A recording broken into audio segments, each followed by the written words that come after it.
At 4 o'clock in the afternoon on July 23, 1983, a Boeing 767 prepared for departure at Montreal Dorval International Airport. The weather was clear. The flight schedule was routine. Air Canada Flight 143 was scheduled to fly from Montreal to Edmonton, with a brief passenger exchange in Ottawa. The aircraft was practically brand new. It had been delivered to the airline less than 5 months prior.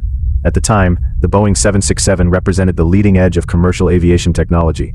It featured a highly automated glass cockpit replacing many traditional analog dials with digital displays. It also required a flight crew of only 2 people, eliminating the need for a dedicated flight engineer. In the cockpit were Captain Robert Pearson and First Officer Maurice Quintal.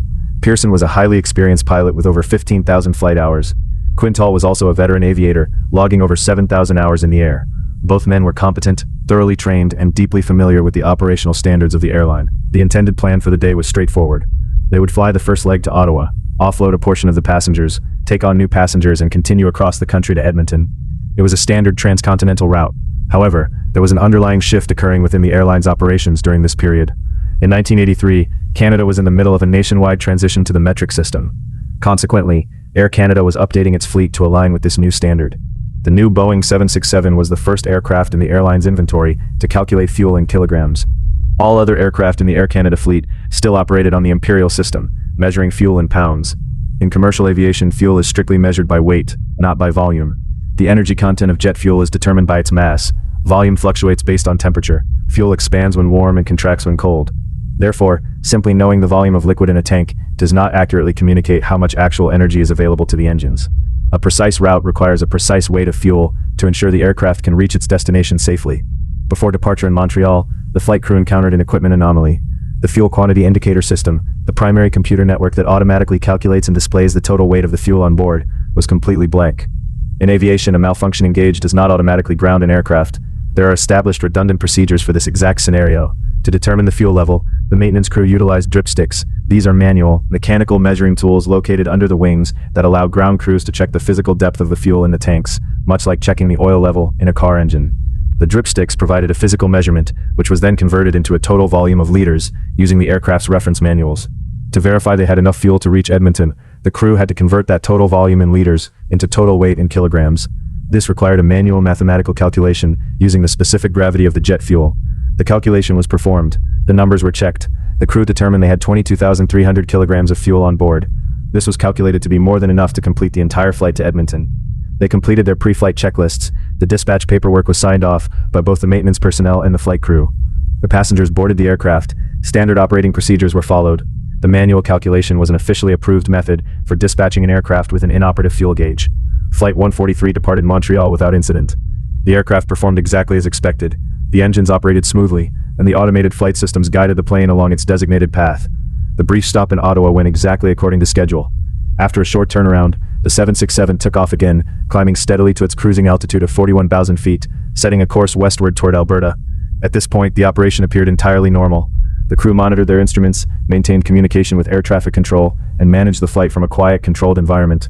The system was functioning, the operators were experienced, and the intended plan was well underway.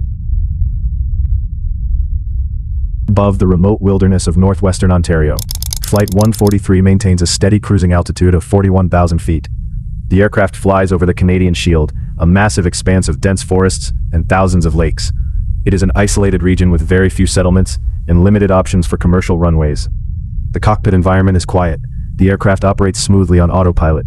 In the passenger cabin, dinner service is actively underway. The flight approaches the vicinity of Red Lake. At roughly 8 p.m., the quiet is interrupted by a warning chime. The Boeing 767 utilizes an advanced central computer system designed to monitor the aircraft's mechanical health and notify the pilots of any deviations. An amber indicator light illuminates on the overhead panel. The system signals a low fuel pressure condition in the left main wing tank. Fuel pressure warnings indicate a disruption in the flow of energy. The mechanical pumps located inside the wing tanks are designed to push jet fuel at a consistent pressure into the engines. A low pressure reading means a pump is not generating enough force. For Captain Pearson and First Officer Quintal, this alert presents a specific, isolated mechanical fault. Given their prior knowledge of the blank fuel quantity gauges from earlier in the day, they logically deduce that a fuel pump itself is beginning to fail. This is a recognized anomaly in commercial aviation. Jet fuel systems are built with multiple layers of redundancy. If a primary pump fails, gravity can continue to feed fuel downward from the wings into the engine intakes. Following standard operating procedure, the crew addresses the issue. They deactivate the failing pump to prevent it from overheating. They silence the warning chime. The left engine continues to operate smoothly on the gravity seed. At this point, everything still appears manageable. A single failed fuel pump is a minor operational inconvenience. It is a maintenance issue to be addressed upon arrival, not an immediate safety crisis. However, a few minutes later, the warning system chimes again. A second amber light illuminates on the overhead panel. This time the system indicates low fuel pressure in the right main wing tank. The conditions in the cockpit fundamentally change. A single pump failure is a routine mechanical coincidence. Two independent pump warnings on opposite sides of the aircraft within minutes indicate a systemic pattern. The crew's assessment of the situation must shift immediately. They review their flight plan, they check the paperwork on their clipboards. According to the signed dispatch forms from Montreal, they are carrying ample fuel to reach their destination. The route of the pressure drop is entirely invisible to the pilots. The manual calculations performed on the ground hours earlier were mathematically precise, but based on a fundamental error in unit conversion. The ground crew measured the physical volume of the fuel and multiplied it by a specific gravity factor of 1.77. This number is the conversion factor to determine weight in pounds. To determine the weight in kilograms, the required conversion factor is 0.8. The calculation produced the number 22,300. The pilots and ground crew believe this means 22,300 kilograms. In reality, the aircraft is loaded with 22,300 pounds of fuel. Because 1 kilogram is equivalent to 2.2 pounds, the aircraft departed Montreal with less than half the required energy to complete the route. Up at cruising altitude, the fuel pumps are not failing. They are functioning exactly as designed. The low pressure warnings are occurring because the mechanical pumps are beginning to draw in air. The fuel tanks are simply running dry. Unaware of the total fuel exhaustion, the pilots recognize that flying with dual pump warnings is an unnecessary risk. They make the professional decision to divert. They contact air traffic control, report a mechanical issue with their fuel pumps, and request a change of course to the nearest major airport in Winnipeg. The aircraft initiates a gradual turn south, moving away from its intended path. The diversion toward Winnipeg begins as a precautionary measure to secure a safe landing. As the aircraft descends through 26,000 feet, the situation escalates from a mechanical anomaly to a structural reality. The fuel lines feeding the left wing are now completely dry. Without fuel to sustain combustion, the left engine ceases operating. The shutdown is not violent. There is no explosion or sudden structural damage. The massive turbine blades simply spin down to a halt. The Boeing 767 is fully certified to fly safely on a single engine. Captain Pearson and First Officer Quintal utilize standard asymmetrical thrust procedures. They adjust the rudder trim to compensate for the aerodynamic drag on the left side, maintaining a steady, controlled course. Flying on one engine is a highly practiced scenario in simulator training. The crew remains focused, expecting to land in Winnipeg under established single-engine protocols. Then, the tipping point occurs. At 8:21 p.m., 3 minutes after the left engine shuts down, a long, continuous warning tone sounds in the cockpit. This is the all engines out indicator. The remaining fuel in the right wing tank is completely consumed. The right engine spools down. The aircraft is now entirely without propulsion. The loss of both engines triggers a cascading failure of the aircraft's primary systems. In a commercial jetliner, the engines do much more than provide forward thrust. They are the primary power stations for the entire machine. The rotational energy of the turbines drives the generators that supply electricity to the plane. They also power the main hydraulic pumps. When the second engine stops, the Boeing 767 loses its primary electrical power. The advanced digital glass cockpit, the defining technological feature of the aircraft, immediately goes dark.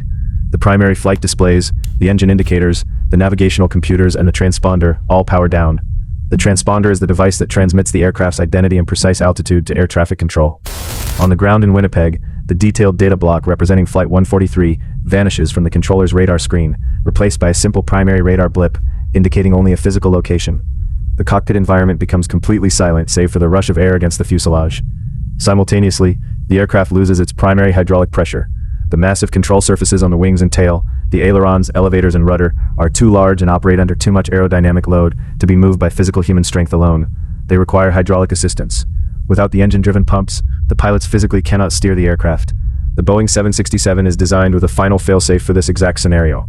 As the engines spool down and electrical power drops below a critical threshold, a mechanical lock automatically releases. A compartment door on the underside of the fuselage opens, deploying the ram air turbine, or RAT. The RAT is a small propeller-driven generator. When dropped into the high-speed slipstream of the aircraft, the forward momentum of the plane spins the propeller. This spinning motion drives a standby hydraulic pump. The RAT does not provide thrust. It generates just enough hydraulic pressure to allow the pilot's basic mechanical control of the flight surfaces. The deployment of the RAT also activates a small independent battery circuit. This circuit provides power to a cluster of analog standby instruments located centrally on the dashboard. The pilots now have a basic airspeed indicator, a mechanical altimeter, and a magnetic compass. They also managed to establish contact with Winnipeg Air Traffic Control using a standby VHF radio. However, without the flight management computers, they have no automated calculation of their glide ratio. First Officer Quintal begins performing manual calculations, utilizing the raw altitude data from the analog gauges and distance estimates relayed by the radar controllers. The transition is complete. The 132-ton passenger aircraft is no longer a powered vehicle. It is a heavy, unpowered glider. They are descending at a rate of approximately 2,000 feet per minute, entirely reliant on gravity and a small external propeller for control, with the distance to Winnipeg quickly proving to be mathematically impossible to reach. Officer Quintal completes his manual glide calculations. The mathematics are definitive. The aircraft descends at a rate that makes reaching the Winnipeg runway impossible. They require an alternative landing site immediately. Quintal draws upon his past experience in the Royal Canadian Air Force. He recalls a military base located closer to their current position along the western shore of Lake Winnipeg. RCAF Station Gimli. The crew adjusts their heading toward the new coordinates. However, their situational awareness is limited by their lack of functioning instruments. What the flight crew does not know is that the Gimli facility has been decommissioned for years. It is no longer an active aviation hub. The primary runway now functions as a local drag racing strip. On this specific Saturday evening, the facility hosts a sanctioned sports car race. The tarmac and the surrounding areas are occupied by campers, parked vehicles, and civilian spectators. As the unpowered Boeing 767 approaches the airfield, Captain Pearson recognizes a critical error in their glide path. The aircraft comes in too high and travels too fast. In a standard powered approach, a pilot adjusts altitude and speed by reducing engine thrust and deploying aerodynamic flaps. Flight 143 has no thrust to reduce, and without primary hydraulic pressure, the flaps remain locked in their retracted position. They have only one attempt at a landing. There is no engine power to execute a go-around if the approach fails. To shed altitude without gaining further forward speed, Pearson executes a maneuver known as a forward slip. He deliberately crosses the flight controls. He applies full right rudder, while simultaneously turning the yoke to the left. This forces the aircraft to fly somewhat sideways, presenting the large, broad side of the fuselage to the oncoming air, creates massive aerodynamic drag. It is a standard technique taught to pilots of small single-engine aircraft. Applying it to a 132-ton wide-body jetliner is an unprecedented structural and aerodynamic decision. Inside the cabin, passengers experience the steep, sideways drop in near silence. The only sound is the intense rush of air against the exterior fuselage. As the runway threshold appears, Pearson levels the wings. To prepare for touchdown, the pilots initiate a gravity drop of the landing gear. The heavy main gear doors open, and the wheels fall into place, locking securely. The nose gear, however, swings backward against the incoming airflow. Without hydraulic pressure to push it against the wind, it drops but does not mechanically lock into its secure position. At 8:38 p.m., the main tires strike the surface of the Gimli runway. The pilots immediately apply maximum manual braking pressure. Because the anti-lock braking system is unpowered, the main tires lock instantly. The heavy rubber skids across the asphalt, generates extreme heat, and ruptures. As the forward momentum continues, the nose of the aircraft comes down. The unsecured nose gear collapses immediately into its housing. The forward fuselage of the Boeing 767 drops directly onto the tarmac. The metal structure scrapes violently against the runway surface and generates a massive trail of sparks. This structural failure inadvertently aids the deceleration, acting as a massive friction brake. The aircraft slides heavily down the runway, entering the area occupied by the motorsports event. People on the ground scatter to avoid the incoming jet. The friction from the main gear wheels and the metal fuselage continues to slow the aircraft down. Less than 100 feet from the end of the runway, the aircraft comes to a complete physical stop. The intense friction noise stops, the rush of the wind ends, a profound quiet settles over the airfield. The aircraft remains fundamentally intact. There is no explosion. Because the fuel tanks are entirely empty, the risk of a catastrophic post-crash fire is eliminated. A small friction fire near the main landing gear is quickly extinguished by civilians on the ground, carrying handheld fire extinguishers. Inside the cabin, the crew initiates an emergency evacuation. Because the nose gear rests inside its housing, the tail of the aircraft sits high in the air. This causes the rear evacuation slides to deploy at an unusually steep angle. A few passengers sustain minor injuries, such as sprains, while exiting the rear of the plane. Beyond those minor injuries, all 61 passengers and 8 crew members survive the event unharmed. The immediate situation is secure. The passengers gather on the tarmac, surrounded by local residents and race attendees. standing next to an intact commercial airliner that rests quietly on the ground.